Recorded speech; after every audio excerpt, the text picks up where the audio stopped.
政府真係要諗辦法去搞呢啲特種兵行程，因為好似我咁樣玩一日，使費100蚊都冇，真係好肚餓，依家7點啦。Hello， 大家好。話說成日出街都見到好多家人們嚟香港玩，作為一個土生土長嘅香港人，好想知道點解香港可以咁吸引到佢哋嚟，所以我就專程喺內地嘅 social media 揾咗一個香港一日遊特種兵攻略，跟足佢哋嘅行程玩香港一日，睇下內地人睇到嘅嘢同香港人睇到嘅嘢有啲咩唔同呢？第一站就係旺角，跟住油麻地、尖沙咀，過海去中環、堅尼地城、銅鑼灣、天后，最後一站係灣仔碼頭。重點呢，攻略由10點去到夜晚6點呢，都係冇食過嘢嘅，淨係食一餐嘅啫，就係晚餐去天后嗰度食。咁我而家嘅狀態就同佢一樣，都係未食早餐、午餐嘅，就開始呢一個特種兵一日遊攻略。Let's go！ 到咗旺角站啦，我見到好多人都已經對住旺角大牌虎視眈眈，真係估唔到有一日我都要站牌打卡，真係老啊！第一站係旺角道嘅行人天橋，而好受家人們歡迎嘅網紅機位就係喺天橋橫跨花園街同通菜街上方嘅位置。一去到已經見到超多人排緊隊打卡，呢個有得影紅 van 嘅位都係好多人打卡嘅地方。大家又覺得呢個位打卡靚唔靚呢？依家就出發去女人街，成日都嚟旺角做街訪，但係如果你話一個遊客嘅身份嚟旺角呢，我真係第一次。行咗幾分鐘就到女人街，次次去親女人街嘅印象就係佢係買好多淘寶嘢咯，同埋專湯遊客，冇香港人喺度行嘅。100蚊8件啊！黐線，買嚟操着都仲得。其實佢嘅價錢又都真係幾公道。鼎鼎大名嘅美姿，我覺得遊客更加要行嚟呢度啦。美姿係出名啲衫超級平，平到連5蚊1件都有。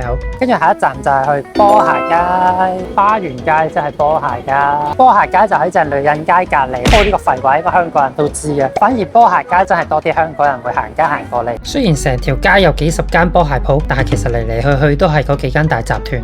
有冇人夠膽買呢啲20蚊嘅古龍水噴喺身度呢？跟住就去金魚街啦。反而我就好少去過金魚街嘅次數，真係一隻手數得晒。但係反而有一欄貓狗嗰啲呢，成日行過嘅時候都會嚟呢度睇下啲貓狗。好得意啊！呢隻比起金魚街，我覺得睇貓狗嘅街更加啱我。呢度就係金魚街啦，一袋袋打滿氧氣嘅金魚掛晒喺鐵架度，夜晚燈光打落去係幾有王家衛 feel 嘅。不過望住啲金魚屈喺個透明袋仔度，再望下周圍嘅納米樓，你就會發覺大家其實都差唔多。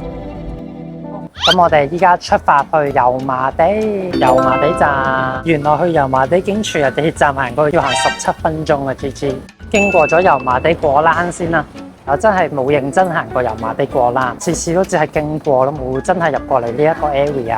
原來油麻地果欄喺100年前已經存在，依家夜晚做批發，日頭就做零售，所以大家日頭經過都可以嚟呢度買生果。爭啲中伏啊！原來油麻地警署有2個。我依家行緊去16年先開嘅新油麻地警署，而網紅打卡點係舊油麻地警署，佢係近地鐵站好多。我應該兜咗個大圈，我而家過翻去先。唔怪得咁怪啦，咁遠啲遊客點行過去咧？終於見到油麻地警署啦，而家就入去睇睇先。警署已經變咗做賣紀念品嘅地方，好好奇係咪真係有人會買呢啲衫翻去？到咗啦，好多人喺度自拍緊啦。舊油麻地警署建於1922年，係典型愛德華式嘅建築，所以好有舊香港殖民地時代嘅感覺。有好多經典嘅香港警匪片都喺呢度拍攝，所以吸引到好多內地遊客嚟打卡。有經典嘅貓，可能對於佢哋嚟講，港產片有一定嘅吸引力啦，因為呢度都係無間道拍攝嘅場地。無間道對於好多華人嚟講都係可以超越到嘅經典啊！打完卡，我哋就出發下一站尖沙咀，嚟到星光大道啦。我自己都嚟過呢度好多次嚟做街訪啊、拍嘢啊，都好熟悉呢個地方。點解會有直升機喺上面嘅？見到架直升機直接停咗喺半島酒店嘅天台，唔知係邊位有錢人嚟香港呢？其實維港真係世界級，睇幾多次都係咁靚。到鐘樓，好多遊客喺呢度影相打卡，佢哋係中意坐喺度背住影。我都去打翻張卡先。依家就沿路行去星光大道麥兜銅像啊！唔知大家對上一次喺嗰度影相係幾時呢？我就應該係小學嘅時候去。夏天要行呢個行程都幾攰下，因為都真係好曬。跟住繼續沿住星光大道行去麥兜銅像。麥兜銅像果然有好多人喺度打卡。真係估唔到內地人都咁中意麥兜。依家搭地鐵去中環摩天輪，中環摩天輪點解突然咁受家人們歡迎？係因為以前收成嚿水一張飛，冇咩人去，後尾換咗營辦商，大劈價做20蚊可以坐足3個圈，簡直係性價比之貴。對於特種兵嚟講，真係超級吸引啊！大鑊啦！啱先我油麻地搭的士過去星光大道嘅時候，漏咗個耳機喺嗰度啊！定位嗰度咧，見到佢四圍走嚟走去咯。為咗呢條片冇咗個千幾蚊嘅耳機，今晚睇佢會唔會收到工之後定咗喺某一個點，我再直接去刮佢啦。尖沙咀站，我又要做呢個好羞恥嘅動作。老實講，我身為香港人咧，我真係冇坐過呢個摩天輪，有啲辛苦嘅呢個特種兵路線啊！每次地鐵都要行10分鐘過去，都幾攰。但係佢哋應該又唔會捨得俾錢搭的士㗎啦。之前嗰條橋拆咗，所以依家要行商場村過去。想問點樣 Visa 俾錢或者八達通？八達通只能夠人工，咁 Visa 咧？你不如去嗰個人工嗰度，佢可以做到噶。自助購票機淨係俾人用 QR code 俾錢，咁我唯有去人工呢度排隊。唔該，成人一張。我諗翻有一樣嘢，內地嘅表弟咧，佢專登嚟香港摩天輪呢度求婚，最後就結咗婚，依家仲生咗個肥肥白白嘅女添啊！排咗5分鐘左右就可以上摩天輪。已經去到最高點啦，轉咗3個圈，大約15分鐘左右就玩完。5點半啦，依家下一站就去搭叮叮去堅尼地城。我發現一個問題，點解係去咗堅尼地城之後先至再去銅鑼灣嘅呢？我而家就要由中環碼頭行去中環街市嗰邊搭叮叮，步行8分鐘啊！要好好奇啲遊客真係識得行呢條路過去搭叮叮，我自己都要去 Google 度揾下點樣行。政府真係要諗辦法去搞呢啲特種兵行程，因為好似我咁樣特種兵玩一日，使費加埋100蚊都冇，但係你就要花費好多社會資源。對於香港嘅旅遊業，我覺得其實唔係一個健康嘅發展，起碼要佢哋住下酒店啊，有多啲消費咁樣先至可以帶旺到香港經濟㗎嘛。想知呢度點解長期都有咁多鬼佬唔使返工喺度？我都想佢生活可以咁平日5點幾可以喺呢度 chill 下。我覺得呢個行程最過分咧，就係全日淨係食一餐啦，就係6點幾去食個清湯腩，清湯腩咪得個幾十蚊，即係食到晏晝都得啩。結果你又辛苦，我又辛苦，成個行程又咁趕，就好似為咗打卡而嚟，真係唔係好享受到。老實講，成功上到叮叮，依家係收工時間。呢一程係要坐半個鐘先去到堅尼地城，依家可以休息一下啦。作為個遊客，全程可以休息嘅地方有3個位：摩天輪、叮叮或者清湯腩。其餘時間一係就逼地鐵啊、行路或影相，都幾辛苦下。作為九龍人，真係第一次搭叮叮睇日落，係幾有一番風味。啱啱就落咗叮叮啦，由落叮叮行去籃球場 ，Google Map 就話要行6分鐘。如果我係遊客，我就喺呢度打卡啦。呢埲牆，原來呢度又係有個新嘅打卡位，我見到佢哋排隊喺呢度打卡。喺呢度影有啲咩特別呢？我都排下睇下呢度可以影到啲咩靚相先。如果上面籃球場影落嚟就係呢個位，唔係好明點解要喺呢個位影相。唔該，可唔可以幫我影一張啊？唔該晒你 ，thank you。影完我都唔係好明點解要喺呢個位度影相，有啲咩特別呢？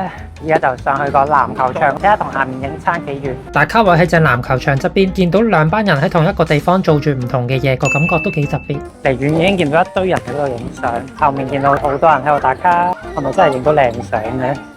佢係要隔住個鐵絲網影出去，以我僅餘嘅攝影技術影翻2張先。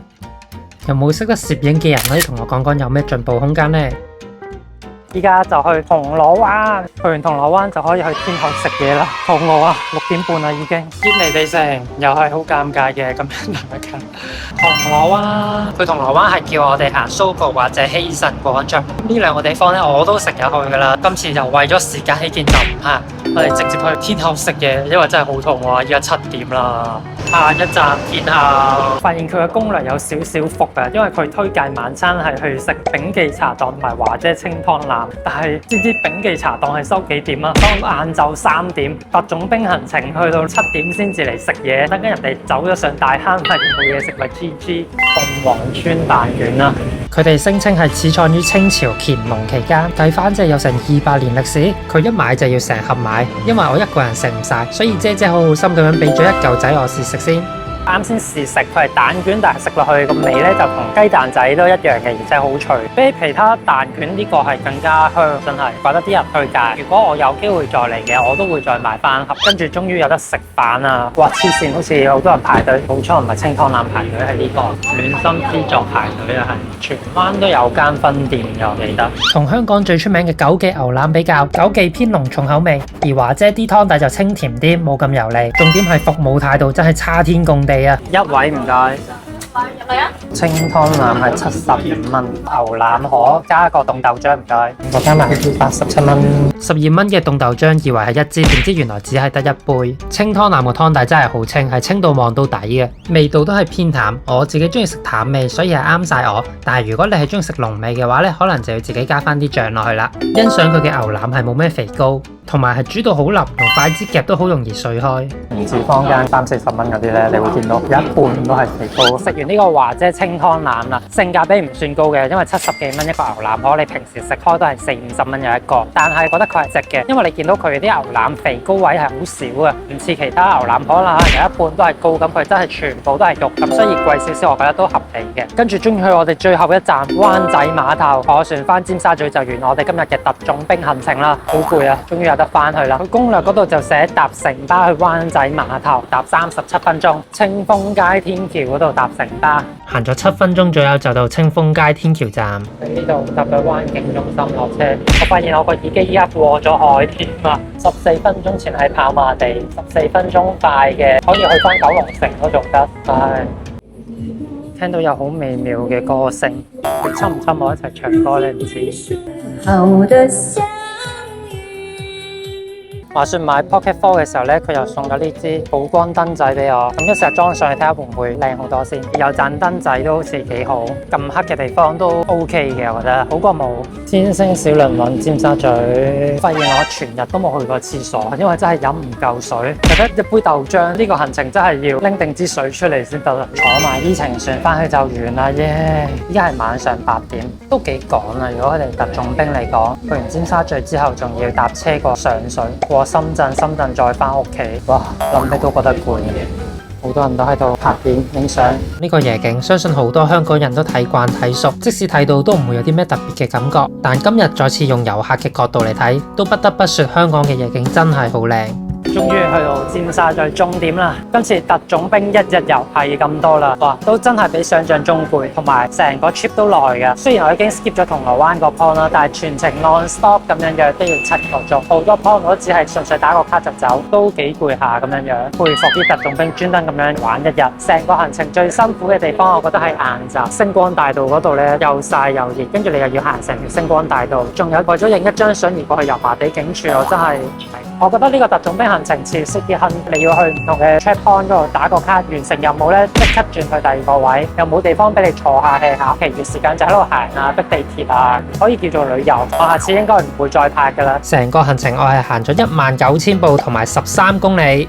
大家中意嘅話就記得 CLF， 我哋下條片再見，拜拜。而家揸緊車過去揾個耳機，18分鐘之前呢，就喺深水灣啊，睇下可唔可以刮到佢返嚟。去到深水灣定位嗰度，查勻成個停車場都見唔到嗰架的士，睇嚟應該係俾個的士佬拎咗返屋企。